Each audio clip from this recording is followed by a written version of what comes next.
บ่คือว่าเฮานี่นะเฮาไปตัวนี้เราไปฮอดทวิตแล้วแม่นนั่นไปฮอดถ้ำมาก่อนบ่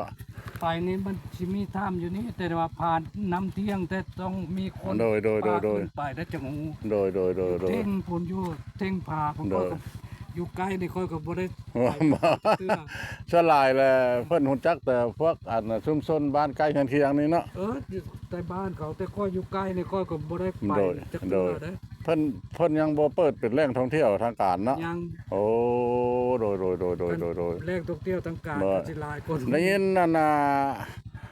ะหลายคนอยู่ว่าคนแถวนี้ล่ะเพิ่นว่าโอ้น้ำมันมีน้ำเที่ยงศักดิ์สิทธิ์ได้ว่าบ่ได้กว้างดอกว่าขึ้นถึงผาเพิ่นล่ะบ่มีแห้งว่า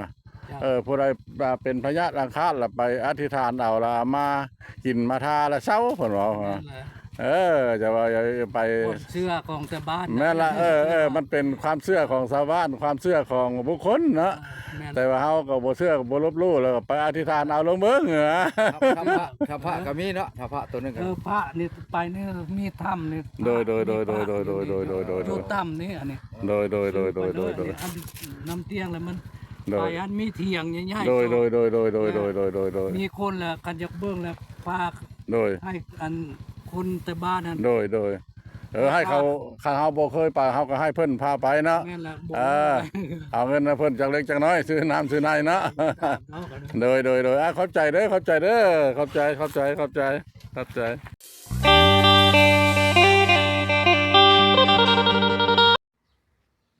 อันนี้ก็เป็นคือผักสลัดเพิ่นเนาะอันนี้ผักสลัดนานนี้นะมันเป็นผักสลัดธรรมดานานนี้นะมันเป็นพันธุ์สลัดกูดเนาะสลัดใบกูดเวลาเพิ่นอยากกินพันธุ์กินหยังก็บ่ได้ซื้อของตลาดเนาะของเพิ่นปลูกเองเพิ่นก็เอาพุ่นนี่ละขี้งัวขี้ควายขี้ไก่ใส่งามทานผสมกว้างกว่าปุ๋ยเคมีขี้ไก่นี่ระดับหนึ่งถ้าเอามาใส่พักนะงามระดับหนึ่งเลยขี้งัวละถ้าใส่หลายก็มากระโพดก็เข้มเฮ็ดให้พักเอาหันตายก็มีคันเอาใส่ขี้งัวหลายใส่ขี้ไก่นี่แหละโอ้งามหลายมีผลประโยชน์ของมันเนาะปุ๋ยเคมีก็บ่อยากซ้ำเพิ่นก็ใส่ขี้เป็ดขี้ไก่นี่แหละส่วนครัวของบ่าวแปลงบ้านนาครอบครัวเพิ่นน่ะดุมั่นได้ดุมั่นขยันเพียรมีเม็ดสารพัดความจริงเพิ่นก็ว่าปลูกกินในครอบครัวนี่แหละเนาะแต่มันหลายแล้วกินบ่หมดเพิ่นก็เอาไปขายได้เงินทานผู้ชมเบิ่งแบบอย่างเอาเด้อครอบครัวดุมั่นขยันเพียรวางเวียกก็เฮ็ดปอกแป๊กลงใส่ดินใส่ดอนแล้วมันเป็นเม็ดเนาะให้มาสู้บ้าแปลงไปเบิ่งถ้ำน้ำเที่ยงเพิ่นว่าถ้าประชาชนเพิ่นเล่าว่ามีถ้ำน้ำเที่ยงอยู่เทิงภูเทิงป่าพุ่นนะแต่ดงดอนตอนนั้นแล้วมันเป็นเขตเมืองบางบดลับแลว่ะชาวบ้านเข้าไปเขายังหลงแต่พอบ้านพอเลาะมื้อนี้กับบางเทื่อก็สิได้ได้วานเพิ่นนั่นแหละคนพื้นฐานพาไปไปเบิ่งพร้อมกันเลยทักทายสบายดีภาพบรรยากาศยามเช้าเนาะ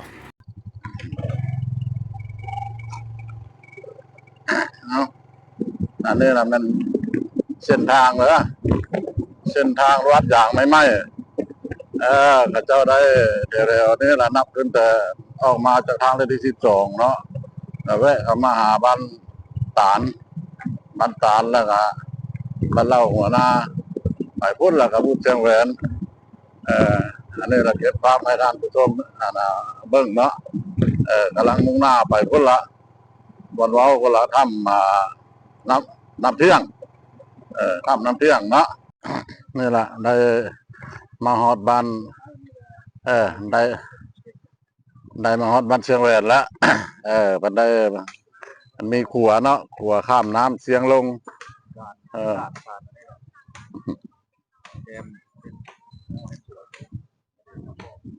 อันนี้เรามันเป็นน้ำเสียงลงเนอะอันเดน้ำก็ยังบ่หลายเนาะยังไหลอยู่อันนี้เราเป็นขัวไม้ของพ่อแม่ประชาชนบ้านเชียงแหวนนี่แหละเพิ่นได้สร้างขึ้นความน้ำคำในไปหาถ้ำน้ำเที่ยงพุ่นละที่มันผ่าตัวพุ่นบ่ที่มันผ่าตัวพุ่นบ่บอลเป็นว่าทำน้ำเที่ยงบ่หรือว่าทำตัวผ่าตัวพุ่นบ่หรือนั่นใดสิได้ให้อ่าพ่อแม่ประชาชนเนาะพาไปเนาะถนนหนทางก็ได้โอ้ยมีน้ำมีในเนาะมีห้วยมีห้องโอ้บุคาเนาะบุคาพอบ้านพอรอบบุคาลง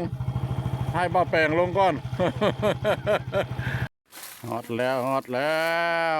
มาฮอดถ้ำพระมาฮอดถ้ำพระแล้วมี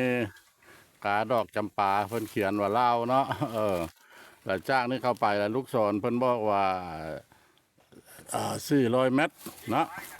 สิไปตามลูกศรเพิ่นนี่ละฮอดแล้วบันบืนมาเนาะกล้วยความห้วยความห้องลุยน้ำปั๊มขัวมา อยากมาถ่ายทำให้ท่านผู้ชมหูเห็นเนาะเอาเข้าเบิ่งน้ำกันเนาะนี่แหละดงนาป้าตึ๊บใหญ่ได้นี่ได้พวกตอนนี้ไป400 เมตรกับบ่ได้ใกล้บ่ได้เนาะท่านผู้ชมเนาะเอาไปเบิ่งพร้อมกันเลยโอ้ดงนาป้าตึ๊บท่านผู้ชมเอ้ยดงนาป้า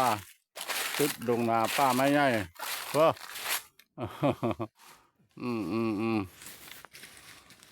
เอาน่าใดก็ได้มาแล้วเนาะหกกระซิมอนเนาะท่านผู้ชมเนาะนำชนกระซิผ้าหญ้าขี้อ้นพันสั้นกระซิถางเพิ่นว่าพันจิตประสงค์แล้วใจประสงค์แล้วเนาะพอบ้านพะลอกกับต้อยพญาย่อยน้อยนึงเนาะ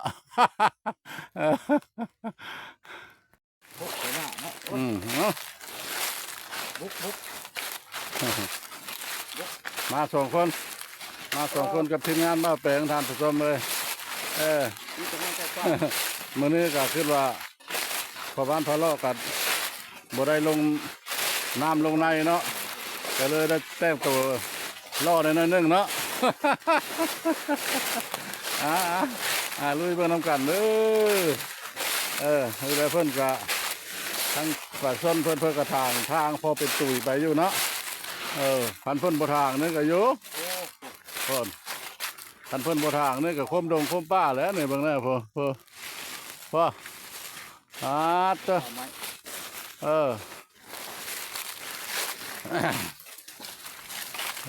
มาซอดใช้ห้องน้อยตัวนี้ห้องตัวนี้คือนั่นละห้องนี่ขึ้น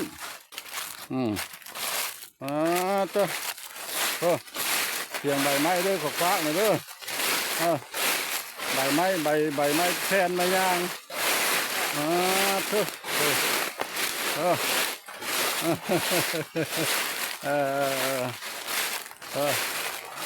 400 เมตรเลาะห้วยเนาะเลาะห้วยเลาะห้องขึ้นจะมีแต่บอลไก่ป่าชะขึ้นนั่นแหละเนาะเห็นหน้าถ้ำแล้วขออนุญาตเนาะเอากล้องหลังออกสิบ่ได้เห็นอันเด้อสิบ่ได้เห็นภาพพบ้านพะเลาะเด้อสิจับภาพไปใช้ถ้ำใช้เหวแล้วเนาะฮอดแล้วปัดตัวมืดปั่นกลางคืนเลยปากถ้ำเอาอีกแล้วพอบ้านพะเลาะบ่ได้ถือไฟเนี่ยแม้แต่ไม่ลืมโคมก็มีแล้วพอบ้านพะเลาะซื้อไว้แล้วพอบ้านพะเลาะก็ซื้อไว้แล้วลืมอีกแล้ว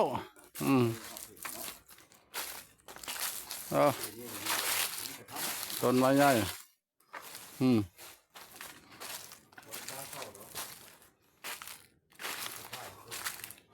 ฮอดแล้วเย็นเข้าเย็นเข้าอืมฮอดแล้วเด้อมีบอนอันนี้เนาะเห็นบอนพ่อแม่ประชาชนเพิ่นตบประทายเนาะเพิ่นมาทำพิธีทางศาสนาขออันนี้ละขอพรสิ่งศักดิ์สิทธิ์เพิ่นได้สมหวังเพิ่นแล้วก็คือฉะนั้นเพิ่นมาแก้มาปลดแล้วเพิ่นตบประทายอันเด้มีธงขาวเนาะมีธงขาวเด้กองเพิ่นตบประทายนะ3-4กองเนาะประทายเพิ่นเนาะเพิ่นมากราบมาไหว้นั่นล่ะ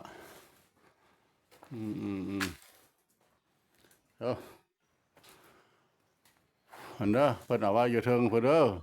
โอ้มีมันหยังนะฮูบเพิ่นเห็นฮูบแบบใดเนาะอันนี้เนาะอันนี้ก็จำบ่ได้พระมันจะคล้ายๆคือพระบางบ่เลยมันหยังเนาะอันว่าพระเยซูนี่ก็บ่แม่นอันพระเยซูแล้วเพิ่นแต่งตัวแบบนี้บ่อันนี้ก็ขอโทษนำเด้อบ่ฮู้บ่เข้าใจยังบ่ได้ไปพบนั้นยังบ่ได้ไปพบพ่อแม่ประชาชนเพิ่นเดี๋ยวจักหน่อยสิไปหาเพิ่นอยู่เถียงเพิ่นนี่ล่ะเพิ่นมาอยู่หัวอยู่สวนสิถามประวัติความเป็นมาของเพิ่นอันนี้ล่ะพระหยังเนาะเพิ่นมาปริตขรว่าอยู่ถ้ำอยู่เหวนี่ล่ะพระนี้ก็ตามความเชื่อเนาะความเชื่อของชุมชนเพิ่นก็เบิ่งเสือคือว่าบ่เป็นหน้าประทับใจเนาะหากแต่ว่าศักดิ์สิทธิ์เพิ่นว่าเข้าไปในเพิ่นก็ยังมีมีอุโมงค์มีโถนกว้างอันนี้เข้าไปนี่ล่ะนะเพิ่นบอกนะแต่ละทางพระบ้านพระเลาะล่ะบ่มีอุปกรณ์เนาะแล้วก็ขออนุญาตนำท่านผู้ชมสิบ่ได้เข้าสิบ่ได้เข้าบ่เห็นห้องเข้าไปเฮาก็ย่านบ่ปลอดภัยเนาะบางเทื่อเฮาเห็นอันนั้นอันนี้เด้อล่ะเพิ่นย้ายไปแน่แล้วเนาะตะกี้อยู่นี่ก็มี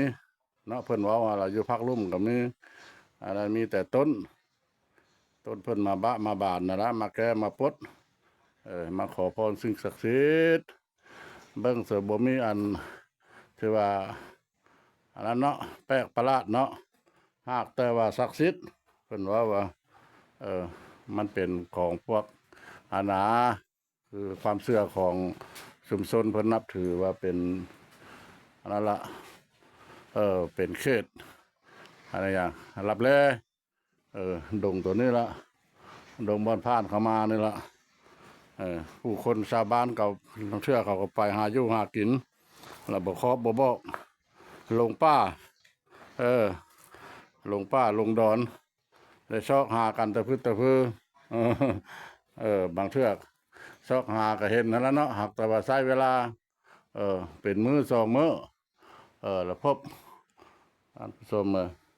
มาเบิ่งแล้วก็คือบ่มีอย่างที่ว่าลึกลับปานใดเนาะหากแต่ว่าศักดิ์สิทธิ์ศักดิ์สิทธิ์อันนี้ก็ว่าตามอันนั้นเนาะเลยมันมีห้อมเข้าไปอีก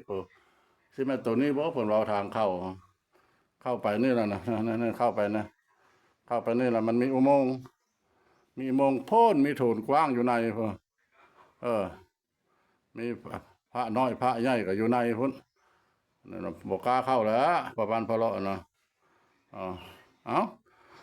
การถ่ายทำเนาะเฉพาะบ้านอื่นมาแต่เช้าพุ่นล่ะทั้งเม็ดทั้งมวลก็สิพอประมาณนี้ล่ะได้ถ่ายชมให้ท่านผู้ชมฮู้เห็นเนาะเพราะว่าสิเอามันเอายาวหลายนี่ก็มันก็สิ